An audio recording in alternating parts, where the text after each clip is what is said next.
How's it going, guys? In this video we're going to be walking through how to replace the front derailleur on a bike. And so this is my road bike, and I've been having some issues with this guy, so I'm going to be installing this guy. And there's many different types of front derailleurs, and they're broken into two categories: the direction that the cable comes to make them move, and that's either from the bottom, so it's the bottom pole, or on mountain bikes you'll see a cable come from the top, and those are called top poles.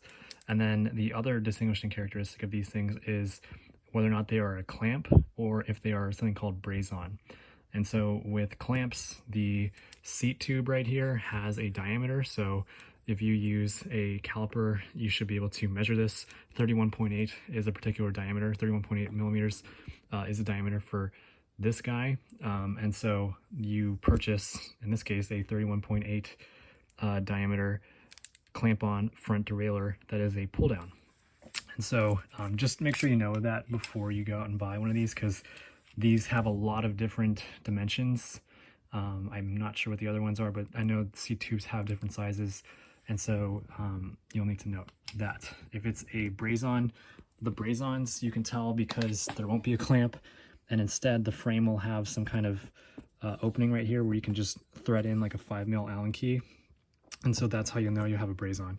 But that's what it looks like, and the actual process of doing this is the following. So basically, on your shifter that controls the front derailleur, so it's generally the left shifter, this is where you will make sure that you've put your front derailleur into the smallest chainring, and this is equivalent to releasing the tensioners, because as you increase tension in this cable, it pulls on your front derailleur to move it out into your bigger chainring. So you're basically trying to release all the tension you can in this cable prior to proceeding. And then so once you've done that, you will then take off this clamp. So it's literally just that 5mm Allen key right there, and then this thing should just come off the frame. And next, what you will do is we're going to install the new one. And when you're installing these front derailleurs, the key things to make note of is the distance between the tooth of your big chainring and the bottom of the front derailleurs. This little edge at the bottom, you do not want that to collide with the tooth. So you just want to make sure you've got good clearance, so when it comes out like that, you don't have to worry about it.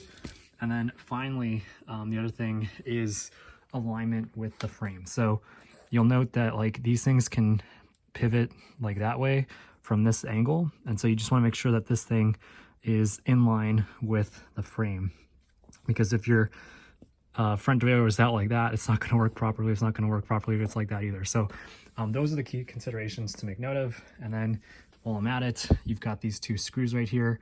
These are the inboard and outboard limit screws. So this tells the front derailleur how far inboard it can go and how far outboard it can go.